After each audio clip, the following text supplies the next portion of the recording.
हर हर महादेव. ओम नमः शिवाय. तर स्वागत आहे तुम्हा सर्वांचे माझ्या आजच्या व्हिडिओमध्ये. तर आजचा व्हिडिओ खूप खूप खूप खास आहे, कारण आज मी तुम्हाला मकर संक्रांतीचा आणि देवाधिदेव महादेवांचा जो काही संगम आहे त्याबद्दल माहिती सांगणार आहे. मकर संक्रांत ही 14 जानेवारी 2026 वार बुधवार रोजी आलेली असून आपल्याला मकर संक्रांतीच्या दिवशी महादेवाचा एक खास उपाय करायचा आहे. म्हणजेच महादेवाला एक खास गोष्ट अर्पण करायची आहे किंवा मग महादेवाची पूजा करायची आहे, जेणेकरून की महादेवाची कृपाही आपल्यावर होईल. तर हा उपाय तुम्ही उद्या सोमवार आहे तर सोमवारच्या दिवशी देखील करू शकता, कारण मकर संक्रांतीच्या दिवशी एकादशी आलेली असल्यामुळे त्या दिवशी आपल्याला भगवान विष्णूची सेवा करायची आहे. त्यामुळे तुम्ही मकर संक्रांतीच्या दिवशी करायचा जो उपाय आहे तो उद्या सोमवारी, म्हणजेच उद्याच्याला सोमवार आहे, पौष महिन्यातील हा शेवटचा सोमवार असणार आहे. तर उद्याच्या सोमवारी तुम्ही हा उपाय नक्कीच करू शकता, जेणेकरून की महादेवाची कृपाही तुम्हाला या पौष महिन्यामध्ये लाभावी. तर पाहू तो उपाय कोणता आहे. सर्वप्रथम तर आपण महादेवाचा आणि मकर संक्रांतीचा काय संयोग आहे त्याबद्दल जाणून घेऊ. त्याचबरोबर मकर संक्रांतीचे महत्त्व देखील जाणून घेऊ. मकर संक्रांती हा फक्त सण नाही, तर सूर्य आणि शिवतत्व जागृत होण्याचा दिवस आहे. आज आपण पाहणार आहोत की महादेवाचा हा एक उपाय केल्याने आपल्या आयुष्यातील अडचणी हा दूर होतात, धनलाभ होतो, मनाला शांती मिळते आणि शिवकृपाही प्राप्त होते. तर हा व्हिडिओ शेवटपर्यंत नक्कीच बघा. मकर संक्रांतीला सूर्य उत्तरायणात प्रवेश करतो. शास्त्रानुसार उत्तरायण काळ देवतांचा दिवस मानला जातो.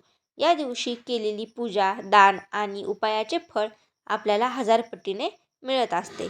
तर महादेव हे भोलेनाथ आहेत, थोड्याशा भक्तीनेही ते प्रसन्न होत असतात.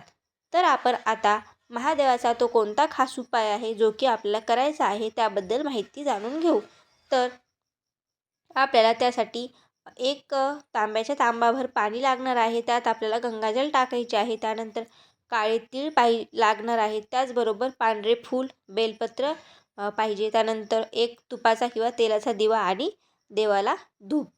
तर हा उपाय करण्यासाठी आपल्याला सर्वप्रथम तर सकाळी लवकर उठून स्नान करून स्वच्छ कपडे परिधान करायचे आहेत. त्यानंतर शिवलिंगावर आपल्याला प्रथम तर पाणी अर्पण करायचे आहे. नंतर आपल्याला महादेवाच्या शिवलिंगावर काळे तीळ अर्पण करायचे आहेत, बेलपत्र आणि पांढरे फूल अर्पण करायचे आहे आणि दिवा लावायचा आहे व धूप हा दाखवायचा आहे. नंतर 11 वेळा आपल्याला हा मंत्र म्हणायचा आहे. ओम नमः शिवाय शंकराय नमः. ओम नमः शिवाय शंकराय नमः. किंवा मग तुम्ही ओम नमः शिवाय असा देखील मंत्र म्हणू शकता. हा मंत्र म्हणत असताना आपल्याला आपल्या मनातील इच्छा ही सांगायची आहे.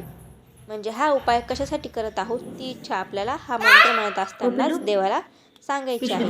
तर हा उपाय केल्याने आर्थिक अडचणी कमी होतात, नोकरी व्यवसायातील अडथळे दूर होतात, मनातील भीती चिंता शांत होते, शिवकृपा आणि सकारात्मक ऊर्जाही प्राप्त होते, घरात सुख शांती नांदते. तर हा उपाय विशेषतः कर्ज, आजार, मानसिक तणाव, स्थिरता न मिळणे यासाठी अत्यंत प्रभावी ठरतो. म्हणजेच आपल्यावर जर कर्ज असेल किंवा मग घरामध्ये सारखं कोणतरी आजारी राहत असेल किंवा आपल्याला मानसिक ताण असेल, मनामध्ये स्थैर्य नसेल, शांतता लाभत नसेल, तर तुम्हाला हा उपाय मकर संक्रांतीच्या या काळामध्ये नक्कीच करायचा आहे. तर उद्या सोमवार आहे. उद्या जर तुम्ही हा उपाय केला तर नक्कीच महादेवाची विशेष कृपाही तुम्हाला लाभेल. तर तुम्ही सोमवारच्या दिवशी हा उपाय नक्कीच करा.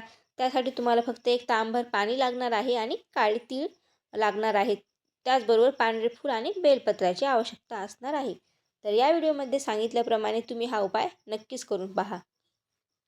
तर एक छोटीशी शिवकथा मी तुम्हाला इथे सांगणार आहे.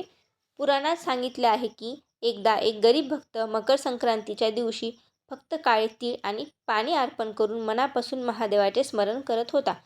तर त्यावेळेला महादेव त्याला प्रसन्न झाले आणि त्याच्या आयुष्यातील दारिद्र्य, दुःख आणि संकटेही नष्ट झाली.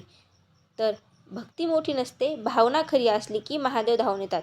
असे म्हणतात की आपल्या मनामध्ये जर महादेवांविषयी खरी भावना असेल, खरे प्रेम श्रद्धा असेल, तर महादेव नक्कीच आपली मनोकामनाही लवकर पूर्ण करतात. तर हा उपाय करत असताना मनामध्ये द्वेष ठेवू नका, कोणाबद्दलही मनामध्ये राग ठेवू नका, खोटं बोलू नका. शक्य असल्यास काळे तीळ किंवा तिळगुळ त्याचबरोबर गाईला चारा द्या, जेणेकरून की आपले पुण्य हे वाढेल. मकर संक्रांतीच्या काळामध्ये आपण जेवढे दान करतो ना, त्यापेक्षा 1000 पटीने पुण्य हे आपल्याला मिळत असते. त्यामुळे मकर संक्रांतीच्या शुभ काळामध्ये व मकर संक्रांत ही आता जवळच आलेली आहे, तर उद्या सोमवारी देखील तुम्ही हे उपाय केले तर तुमच्या आयुष्यामध्ये महादेव हे नक्कीच कृपा करतील आणि तुमच्या सर्व संकटे आणि सर्व अडचणी ह्या नक्कीच दूर होतील. तर हा व्हिडिओ जर तुम्हाला आवडला असेल तर लाईक करा, महादेव भक्तांसोबत शेअर करा आणि चॅनलला सबस्क्राईब करायला विसरू नका व कमेंटमध्ये ओम नमः शिवाय असे नक्कीच लिहा. महादेव तुम्हा सर्वांची मनोकामना ही नक्कीच पूर्ण करतील. जर तुम्हाला हा व्हिडिओ आवडला असेल तर चॅनलला सबस्क्राईब नक्कीच करा. तर पुन्हा भेटू अशाच एका छानशा महादेवांच्या उपायासोबत. तोपर्यंत तुम्हा सर्वांना हर हर महादेव, श्री शिवाय नमस्तुभ्यं.